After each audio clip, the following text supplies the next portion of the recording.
Trouble gonna find no home by me. Trouble gonna find no home by me. Oh my Lord, if you're listening, tell him go ahead and get gone. Trouble don't you find no home by me. Trouble don't you find no home by me. Oh my Lord, if you're listening, tell him go ahead and get gone.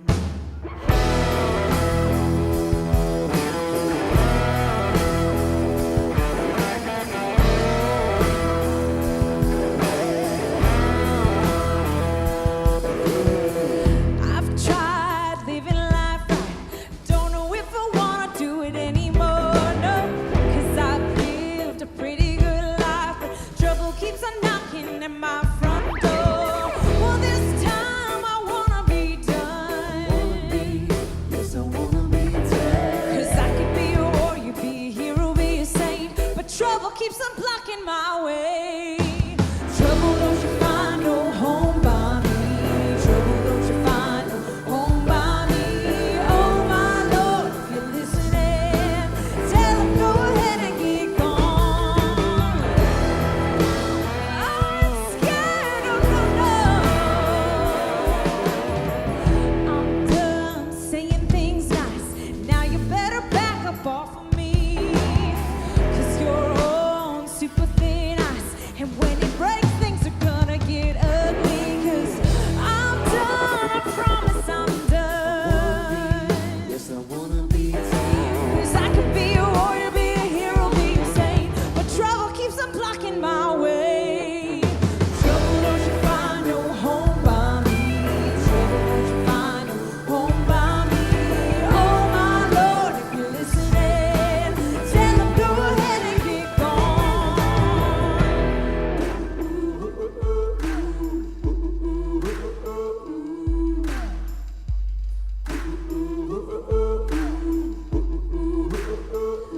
I'm begging you to move. 'Cause if you get the best, oh, that would be a tragedy. So please, just move. Trouble don't you find no home by me. Trouble don't you find no home by me. Oh my Lord, if you're listening, tell them go ahead and get gone. Trouble don't you find no home by me. Trouble don't you find no home by me. Oh my Lord, if you're listening, tell them go ahead and get gone. You better move on, trouble, because you are in trouble. I ain't scared enough. I ain't running no more. You better move on, trouble. You better move on, trouble. Get gone.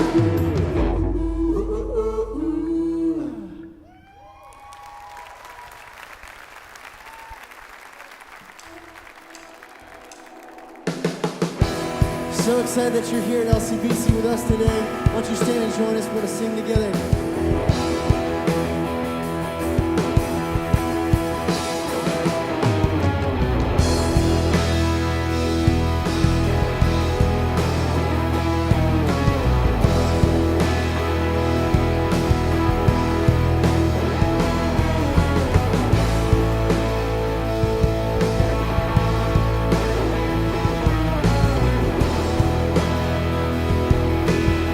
Sing this out.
again. Lift your voice. In our weakness, you are able.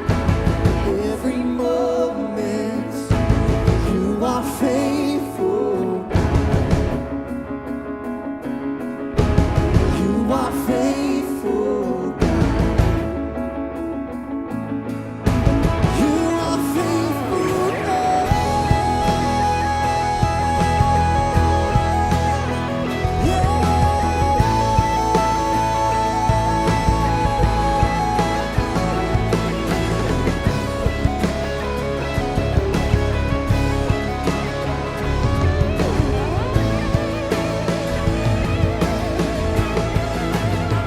Not God is forever. Who can stand against love? Our God is with us. We are not alone. Our God is forever. Who can stand against love? Our God is with us. Yes, He is. We are not alone. We are not alone.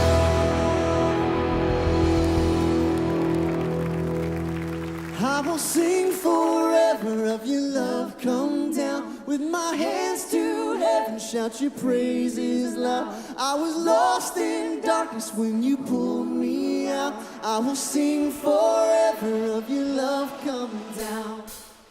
Oh, oh,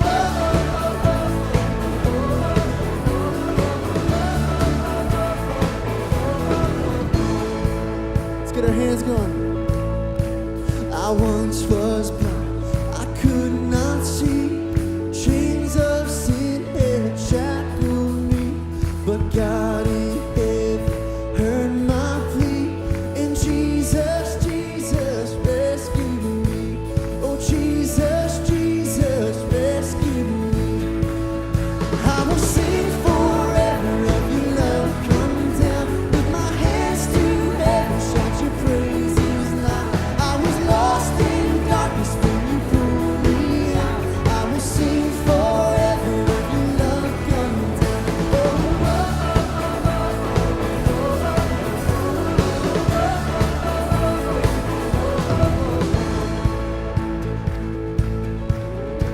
Now grace so sweet, it floods my soul, and hope eternal won't let go. My debt erased at Calvary, 'cause Jesus, Jesus rescued me. Oh, Jesus, Jesus rescued me. I will sing forever of your love. Come down with my hands to heaven. Shout your praises loud. I was lost in darkness when you pulled me out. I will sing forever of your love. Come down.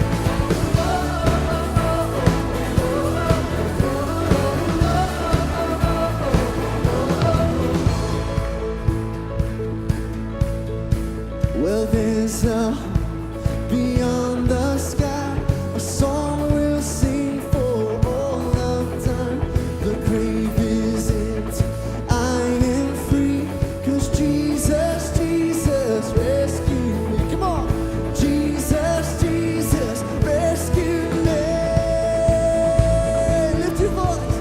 I will sing forever of your love. Come down with my hands to heaven. Shout your praises loud. I was lost in darkness when you pulled me out. I will sing forever of your love. Come down. I will sing forever of your love. Come down with my hands to heaven. Shout your praises loud. I was lost in darkness when you pulled me out. I will sing forever of your love. Come down. I will sing forever of your love. Come down. I will sing forever.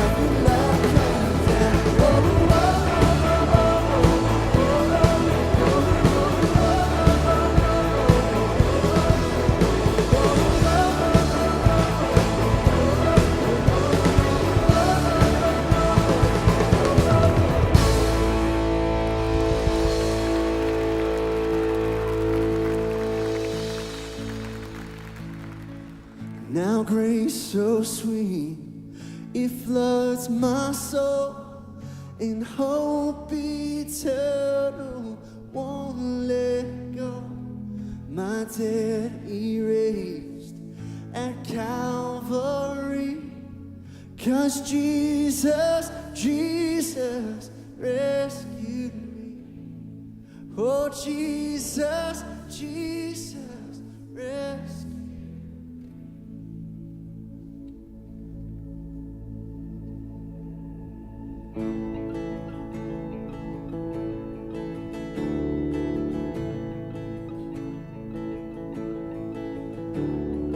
Alone in my sorrow and dead in my sin, lost without hope and no place to begin. Your love made a way to let mercy come in. When death was arrested and my life began, ash was redeemed, only beauty remains. And my orphan heart was given a name. My morning grew quiet, my feet rose to dance. When death was arrested and my life began. Oh, your grace so free washes over me. You have made me new, now life begins with you. Released from my chains, I'm a prisoner.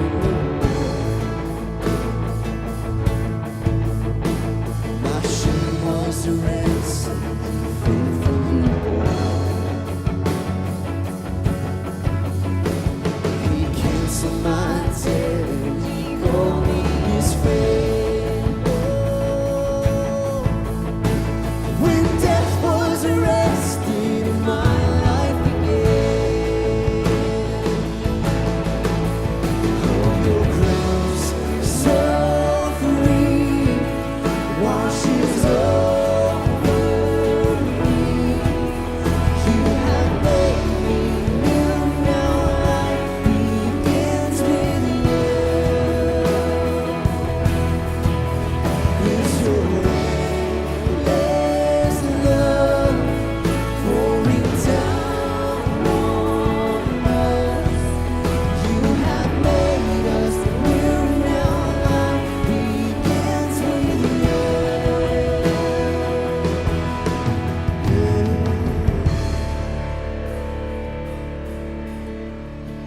Our Savior displayed on a criminal's cross. Darkness rejoiced as though heaven had lost. But then Jesus arose with our freedom in hand. That's when death was arrested and my life began. That's when death was arrested and my life began. Oh, your grace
Oh, your grace so free washes over me.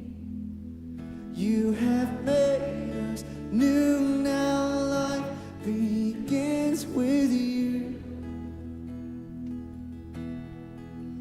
It's your endless love pouring down on us. You have made us new now. Life begins with you. You've made us new. You have made us new now. Life begins with you.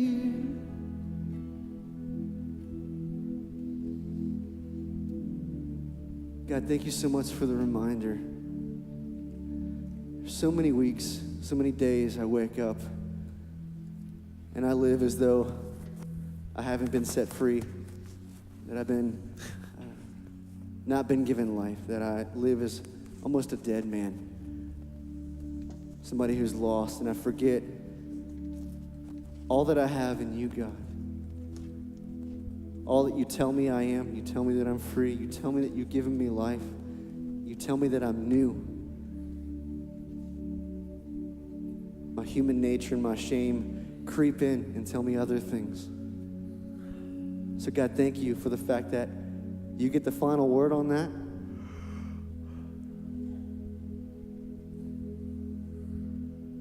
And thank you that life begins with you. Thank you for bringing us back to that today, even right now. Help us to continue to worship you, God, today. We love you. We ask these things in Jesus' name. Amen. It's great singing with you guys. Would you share your name with a few people around you? Make each other feel welcome.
Man, are you guys as excited about At the Movies as we are?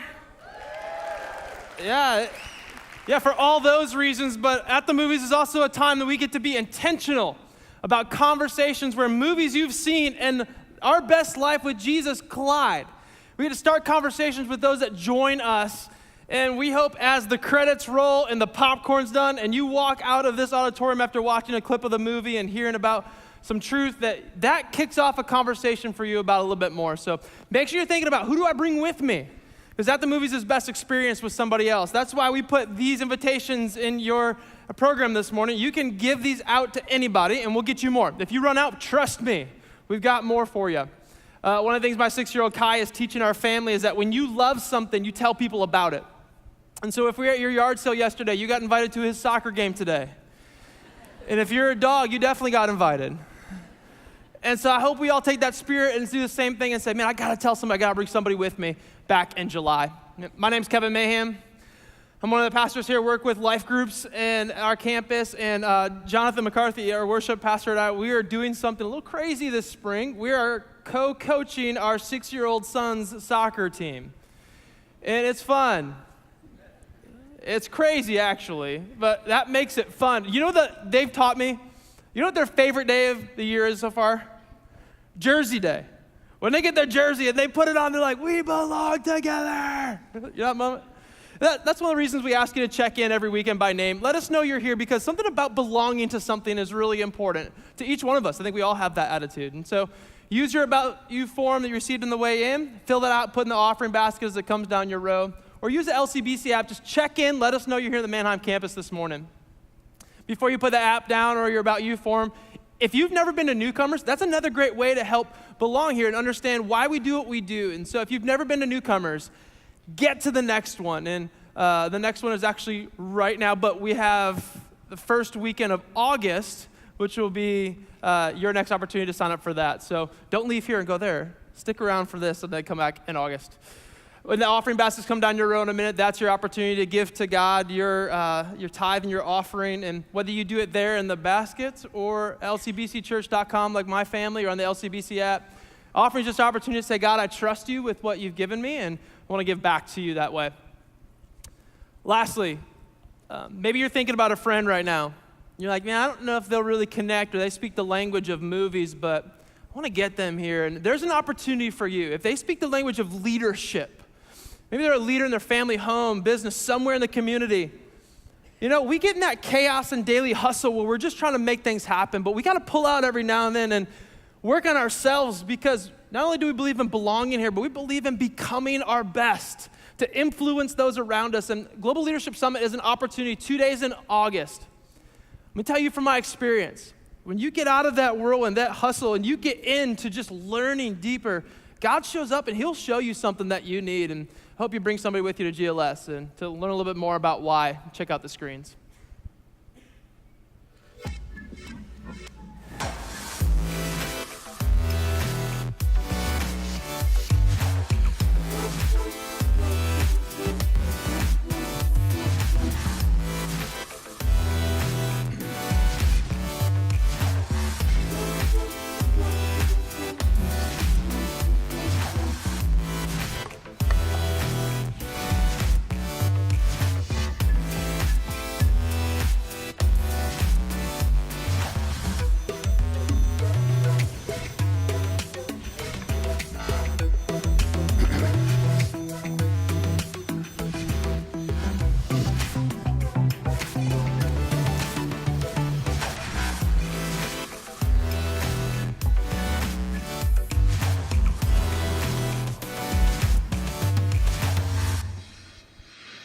So that's just a snippet of some of the faculty that will be a part of this year's Leadership Summit. Faculty that comes from the business world, that comes from the church world, nonprofit, social sector, and some of the top leaders from around the world. So this incredible opportunity, and if you want to grow as an individual, as a person, whatever capacity you seem to be in, whether it's in your business setting, whether it's at home, wherever it is, then I would challenge you to consider to be a part of this year's Leadership Summit.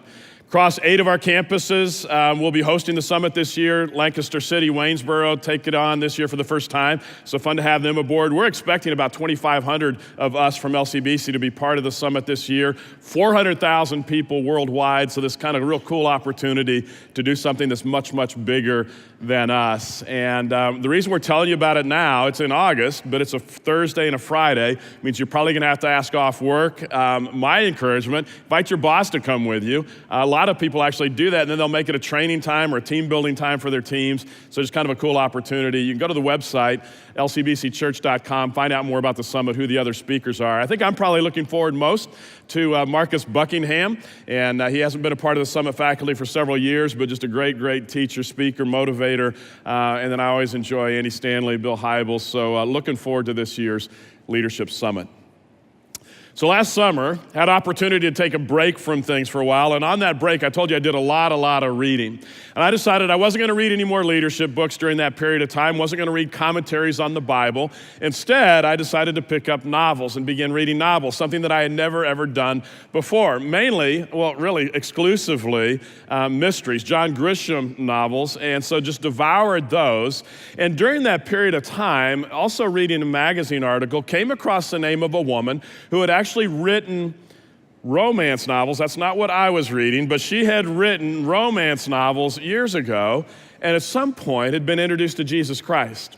And when she was introduced to Jesus, her life dramatically changed, and she began writing. She took her skills in writing and kind of moved from the romance novel genre to she would actually take kind of stories out of the Bible and bring them to life in her writing. And so I thought that's a fascinating thing. I'd love to read and see what her writing is like. So I picked up one of her books, and her name is Francine Rivers, and the book I picked up was called Redeeming Love.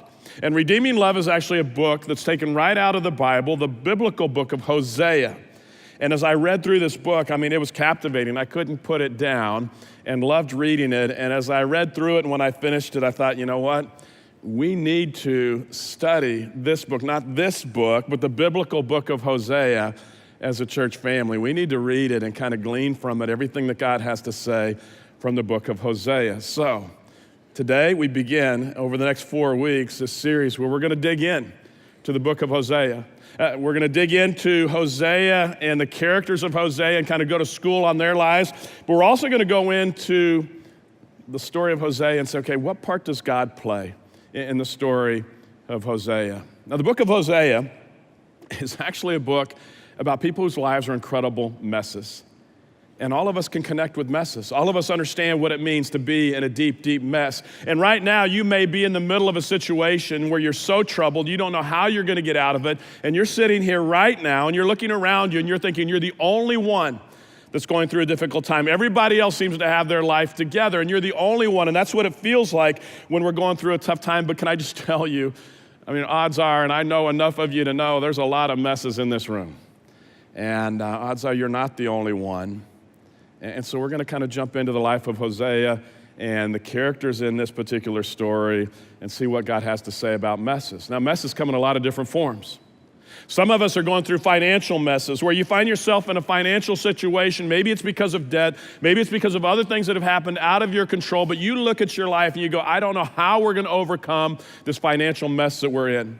Or maybe you'd say, you know, for us, for me, my family is the mess. Everything seemed to be going so well. I was connecting so well with my wife or my husband. The kids were doing well. And then all of a sudden something happened. And you go, I don't know what happened, but it is a mess. Or you look in the mirror and you see yourself and you go, oh man, I'm a physical mess. My health is a mess.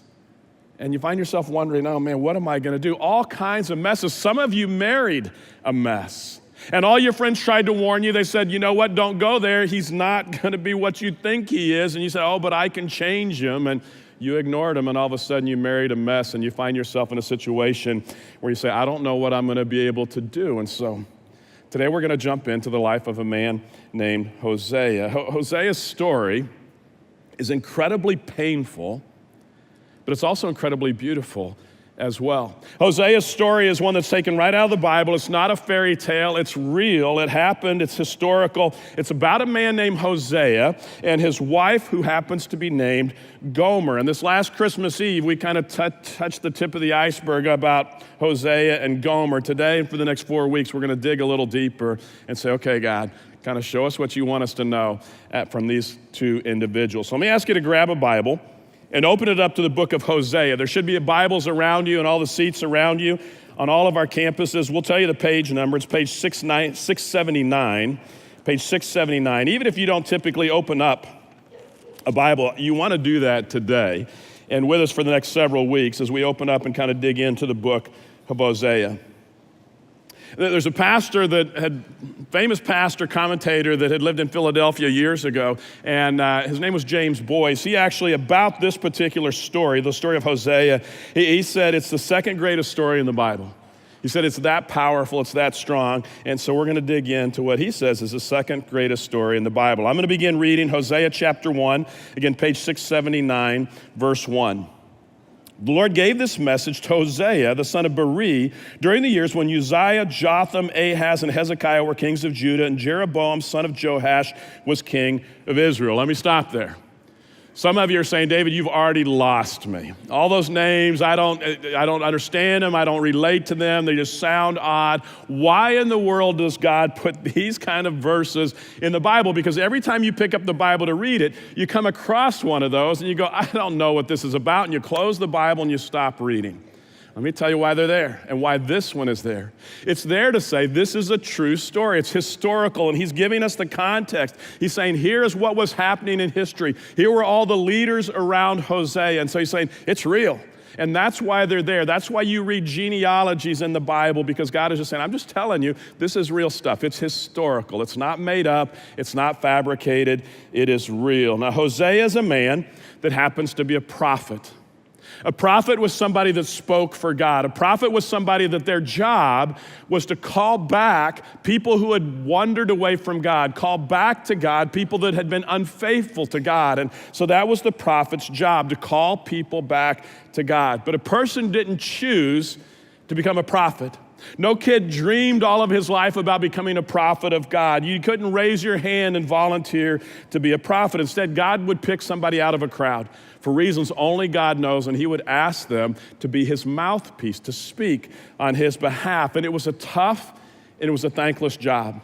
And oftentimes the prophets were asked to do things by God that you look and you go, why are you asking them to do that, God? Over the top, you kind of say, this is above and beyond the call of duty. And that's the case for Hosea, the prophet, who's speaking for God. And this is what God asked Hosea to do. Verse 2. When the Lord began speaking to Israel through Hosea, he said to him, go and marry a prostitute.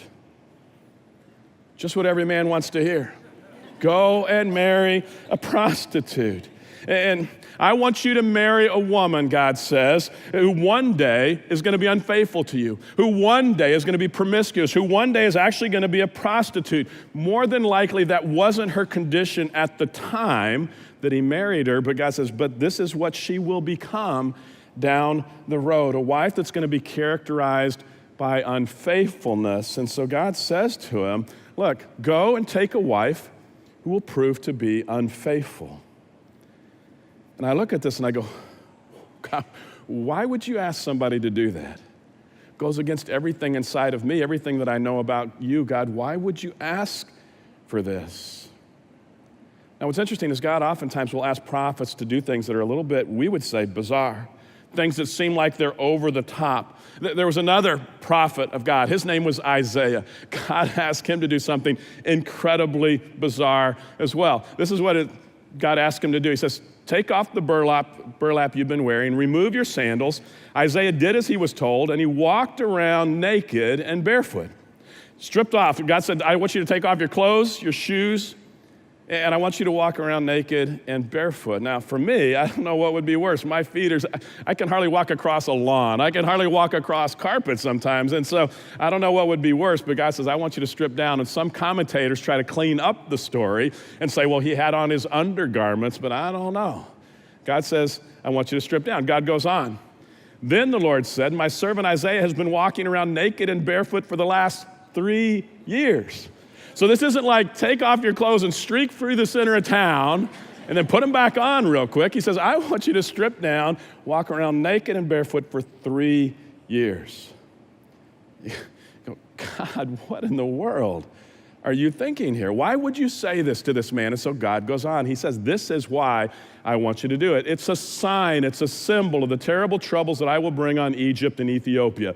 It's a sign, it's a symbol, God says. And so when God talks to Hosea, he says, I want you to go and I want you to marry a woman, a wife that will be unfaithful to you. You say, why? Why in the world would you tell him to do that? And so God actually tells us. Go back to Hosea chapter 1, verse 2. When the Lord first began speaking to Israel through Hosea, he said to him, go and marry a prostitute so that some of her children will be conceived in prostitution. This will illustrate how Israel has acted like a prostitute by turning against the Lord and worshiping other gods.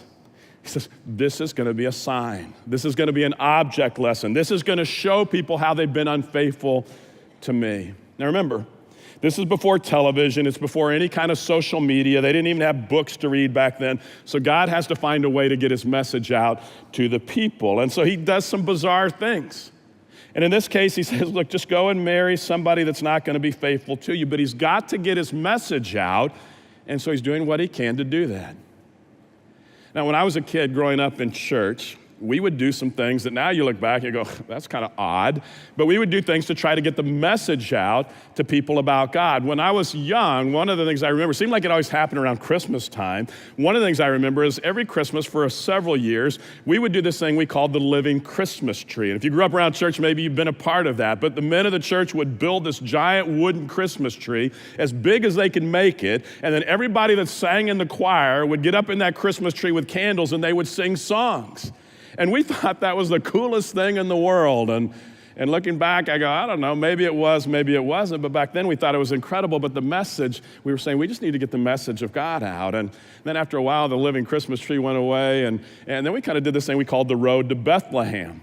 The road to Bethlehem, we would go out and we would borrow a donkey and some sheep and other farm animals from a local farmer. We would all put on bathrobes and we would go outside in the parking lot around Christmas time. And we would set up kind of these scenes that kind of portrayed the birth of Jesus in the manger. Then we'd invite everybody to come by and drive through the parking lot and look at us in our bathrobes. And we thought it was kind of an amazing deal. Maybe it was, maybe it wasn't. But the whole thing was to say, let's kind of do what God did. Whatever we need to do to get the message out, let's do that. That's why coming up in the month of July, we're going to kind of do the same thing. And we say at the movies, it's a way to get the message of God out in just kind of some different way to get people's attention. That's why even this weekend we have a car show at the Mannheim campus. One of the best car shows in our region. And anywhere from, depending on the weather, 5,000 to 10,000 people show up for this event. So if you're into cars, you need to come to the Mannheim campus on Saturday. You say, why do we do that? It's just a way to say, let's get the message out about Jesus. And so that's what's happening for Hosea. Hosea's day, they didn't have movies.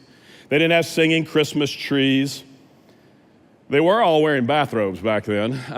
Everybody but Isaiah for 3 years. And so God says to Hosea, look, we're going to put on a pageant. God says to Hosea, I want you to marry a woman who's going to be unfaithful to you, but he says, I want you to be faithful to her. He says, you're going to love her, but she's going to disgrace you. And he says, the reason why I want you to do this, he says, I want to put on a pageant for all the people. Bottom line, he says, look, this is going to be an object lesson. Your marriage is going to serve as an object lesson. Here's the part I want you to play, Hosea. I want you to play the part of God. You be God in this particular pageant. His wife plays the part of the people, all people, and people who've continually been unfaithful to God. And let me just tell you, don't make the mistake of thinking this is a story about marriage infidelity. It's not. This is a story about you and me. People that have been unfaithful to God. People that turn their backs on God for whatever reason, and we walk away from God chasing something else. This is the story of us, and it's the story of God. So God says, this is going to be an object lesson. You be God, Hosea. Your wife is going to be the people, us, and it's just going to, people that are unfaithful to me. People that don't stay true to me. Now, it's also the people of Israel, and Israel and God had an interesting relationship. When Israel was formed, when it was founded, the people and God made an agreement. The people said, look, God, we will worship only you. We will obey only you. And in return, God said, that's fantastic. Then when you obey me and when you worship me, I will bless you. But he also said, in return, in exchange, if you disobey me, then there will be judgment. And so that's what's kind of playing out here. And God holds up his part of the agreement. God blesses the people in incredible ways. But the people themselves, they continually wander away. They continually find themselves being unfaithful to God. And so God says, look, I want your marriage to be an example to people, a pageant, a story of what things are like when you are unfaithful. So let's go back to the story, verse 2. When the Lord first began speaking to Israel through Hosea, he said to him, go and marry a prostitute so that some of her children will be conceived in prostitution. This will illustrate how Israel has acted like a prostitute by turning against the Lord and worshiping other gods. So Hosea married Gomer, a daughter of Diblaim, and she became pregnant and gave Hosea a son.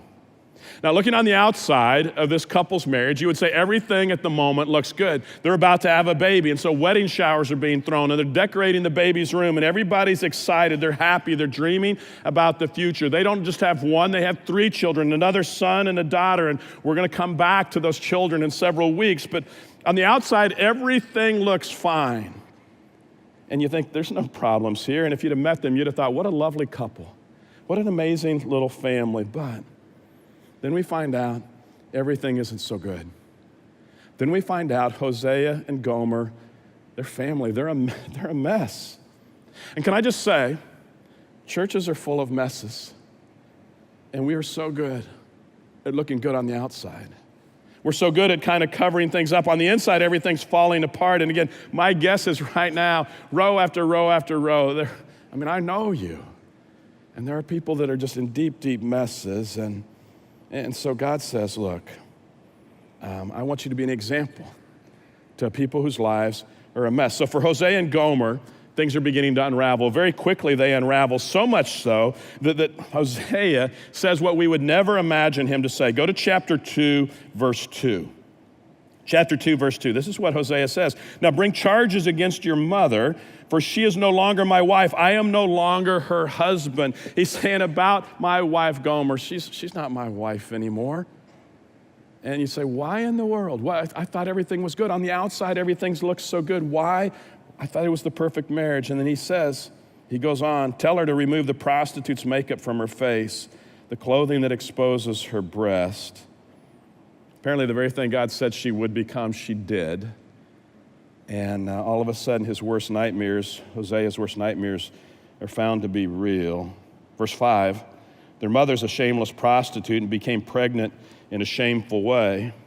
In other words, he finds out there's child number 2 and child number 3. He says, I don't even know if I'm the dad. He feels betrayed, he's hurt, he's ashamed, he's confused. I would think he's disgusted. He calls her a shameless prostitute, and you think, okay, you don't have to get ugly here, Hosea, but he's not being ugly. He's just kind of describing. Go on in verse 5. She said, I'll run after other lovers. I'll sell myself to them for food and water, for clothing of wool and linen, and for olive oil and drinks. And I told you things were bad. And apparently what Gomer has done is what people have done for thousands and thousands of years, what people have actually done from the beginning of time. What Gomer actually did is she traded the 80 for the 20. She had 80% of her life that seemed to be going well, and in her marriage specifically, it was going well, but there was a 20% that she wasn't totally satisfied with, and she decided, I'm going to trade the 80, and I'm going to chase after the 20. And in marriage, that happens, where we somehow have expectations that our spouse is going to be able to take care of 100% of our expectations and desires and needs, and nobody can do that. That won't happen. But maybe they do 80%, and 80% we love, but all of a sudden we say, you know what? I think I'm going to trade the 80 and chase after somebody that can provide the 20. And that's what Gomer does. She trades the 80 for the 20. Doesn't just happen in marriage, it happens in jobs as well. We're in our job, we say 80% of my job, I love, this is an incredible job. But you talk to a friend who gets to do 20% of what you wish you could do. And so you say, you know what, I think I'm going to trade the 80 of my job, take a new job, chasing the 20, and let's just hope that works out. Happens in churches, where you say, you know what, I love my church, and you love the church that you're in, and all of a sudden you kind of say, oh, 80%, I love what we do. But then you kind of say, 20%, I don't know, why do we need all those lights? Why do we need the music so loud? Why do we do at the movies anyway? Well, why do we do songs that aren't even necessarily church songs? And so you kind of start questioning, and you're thinking about, you know what, I may bail on the 80% that I love because I've got questions about the 20. Doesn't even just happen in churches, it happens in our relationships with God. Where with God we say, God, I love most of what you do. I love most of what you say, God. Maybe it's more than 80, it could be 90, 95%, but you say, you know what, there's 5% that I don't understand. There's 20% that I don't understand. God, why do people get sick with cancer? God, why do you allow people to suffer? God, why do you allow people to be abused? Why did you allow my family member to suffer abuse? God, why do you allow storms, earthquakes, hurricanes to destroy the lives of thousands of people? God, why do you do that? And because you don't understand those things, you're thinking about walking away from God, and you're going to trade the 80% for the 20 and somehow hope it works out. And so Gomer traded the 80 for the 20. And because of her unfaithfulness to Hosea, he says, it's like she's not even my wife anymore. And my children, I don't even know if they're mine. And he's full of pain, and he's full of heartache and loneliness. And I'm sure he's thinking, wasn't I good enough for her? And what happens to her, though? The 20% dries up. The wine stopped flowing, the food became scarce, the clothes turned to rags, and the perfume is now cheap. And so she decides, I think I'll go back home. I think I'll go back to Hosea. And amazingly, he takes her back in. He accepts her home, and he doesn't ask a whole lot of questions, but then she's not home long, and she leaves again. She walks out the door again.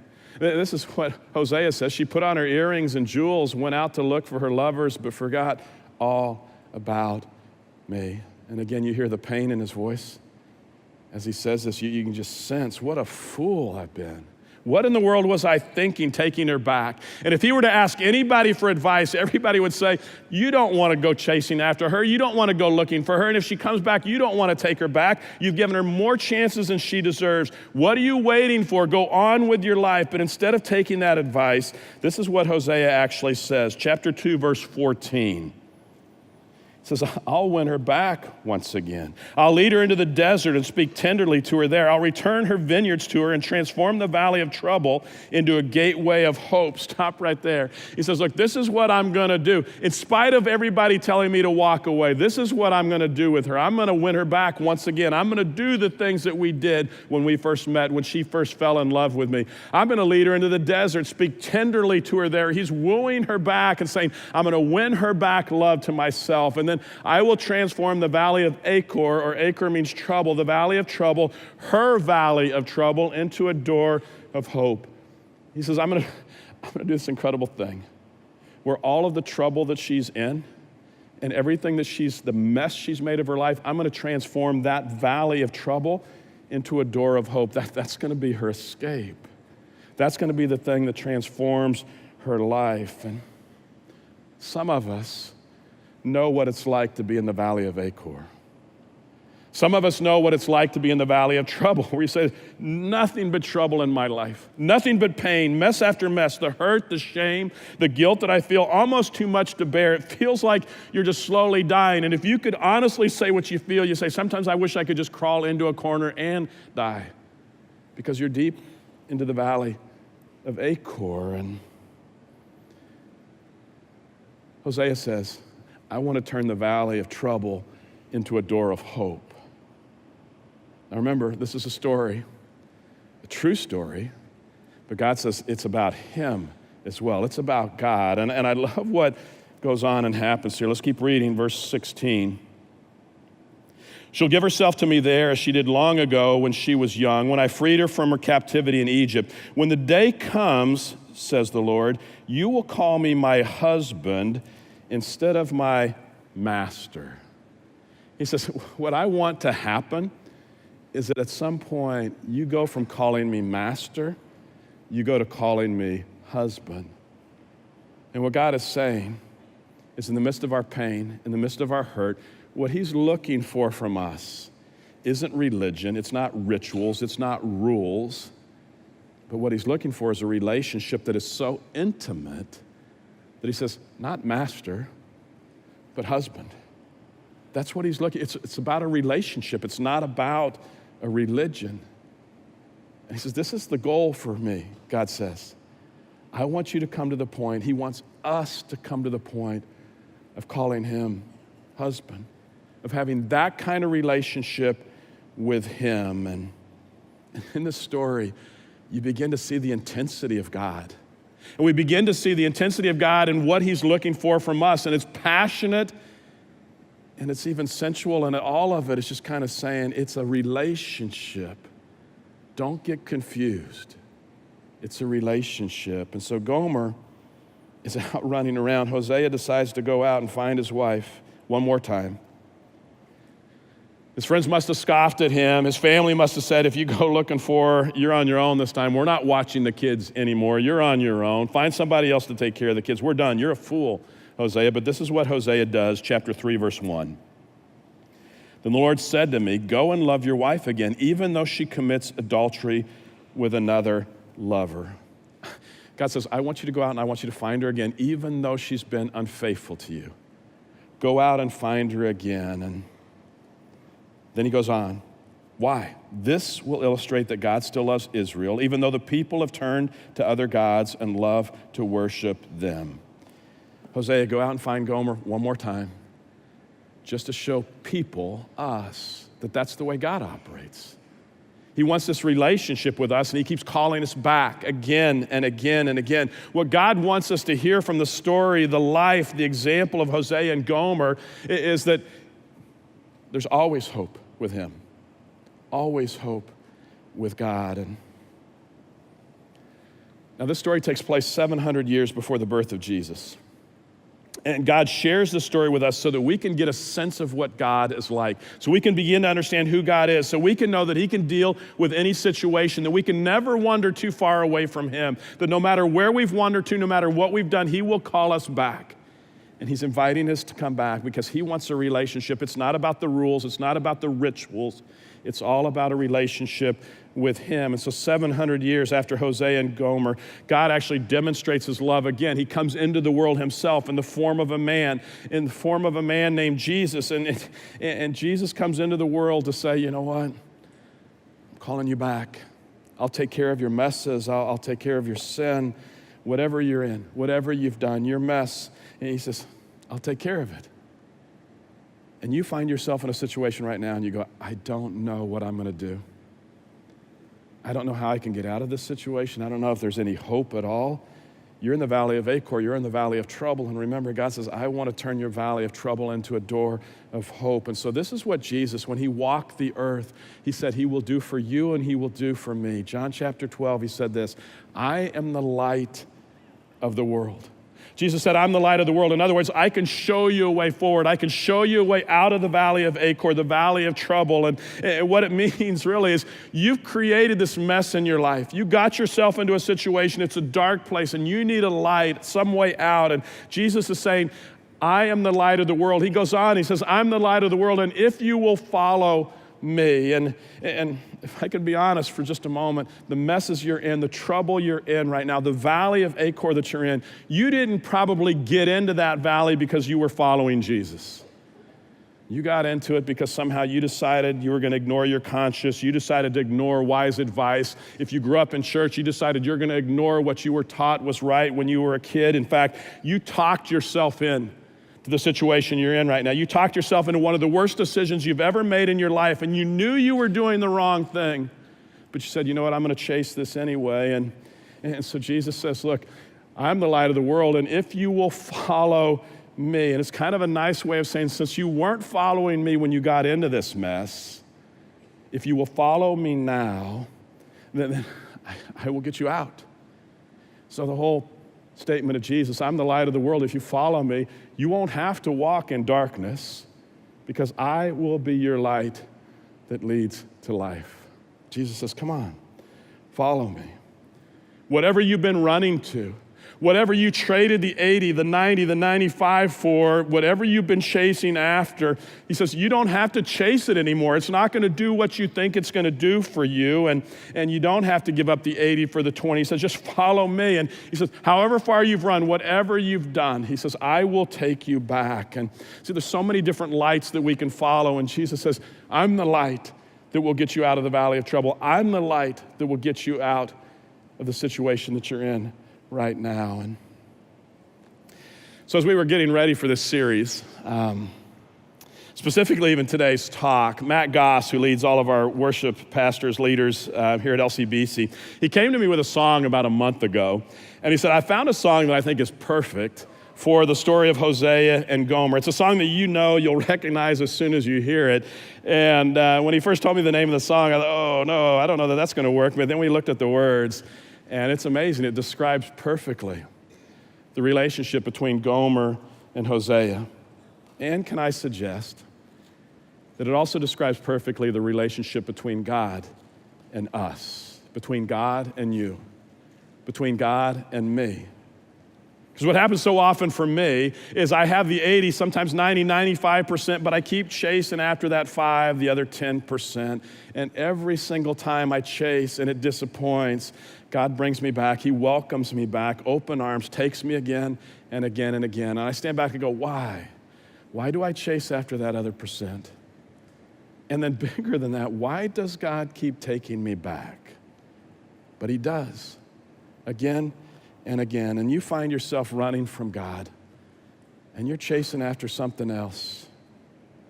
And you think somehow, by chasing after something else, you're going to find love, you're going to find acceptance, you're going to find satisfaction in your life. And so you go running, and Jesus is saying, God is saying, come home, come home. It's not going to do it. And you keep selling yourself out to all these other things that somehow you think is going to be the right thing for you. And in spite of you selling yourself, God says, come on home. Jesus says, I am the light that will lead you out of darkness. And so in the story of Hosea, Hosea is God, Gomer is the people. She's us, she's you and me. In this particular song that Matt sings, the singer is God. The people, you and me, we're not Gomer. As a matter of fact, we're Roxanne. Roxanne, you don't have to put on the red light. Those days are over. You don't have to sell your body to the night. Roxanne, you don't have to wear that dress tonight. Walk the streets for money. You don't care if it's wrong or if it's right. Roxanne, you don't have to put on the red light. Roxanne, you don't have to put on the red light. You don't have to put on the red light. You don't have to put on the red light. You don't have to put on the red light. You don't have to put on the red light. You don't have to put it on.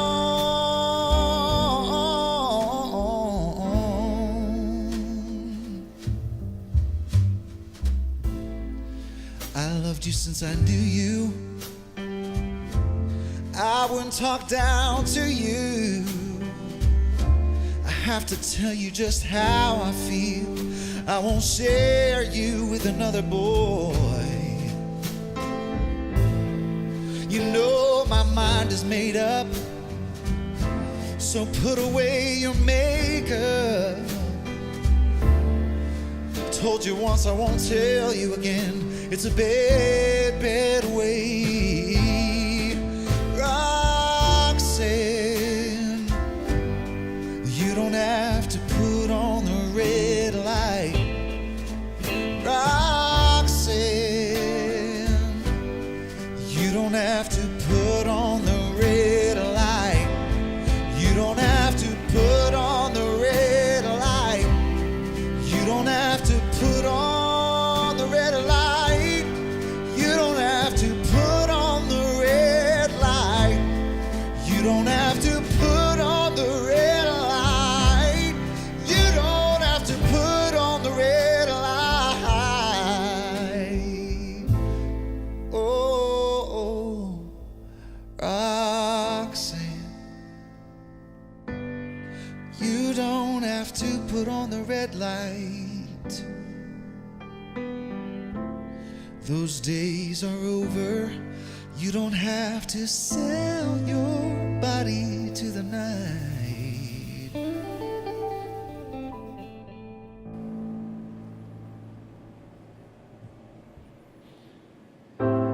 So God says,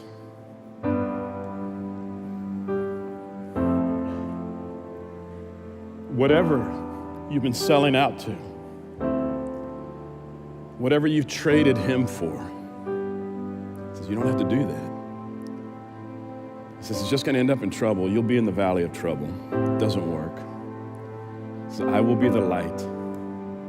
I will be the light that leads you out of your valley of trouble. He says, no matter how many times you've turned away, no matter how many times you've run, every time I'll accept you back. He's not going to turn you away. Every time. And so God says, come home. Stop running. Come home. Come back to me.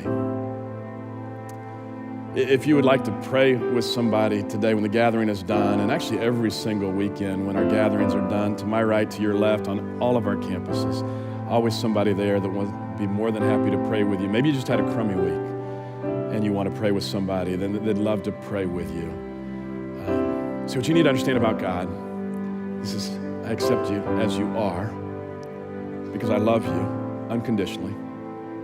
But he also says, I love you so much that I don't want you to stay the way you are. I don't want you to stay in the valley of Achor. I don't want you to stay in the valley of trouble. I want you to follow me out. And so over the next several weeks, we're going to talk about what does it look like to follow him out of the valley of Achor, the valley of trouble, because I love you too much to let you stay where you are. So be back with us next week as we continue to talk and just understand. God says, come home, wherever you are, come home. Thanks for being here. We'll see you next week.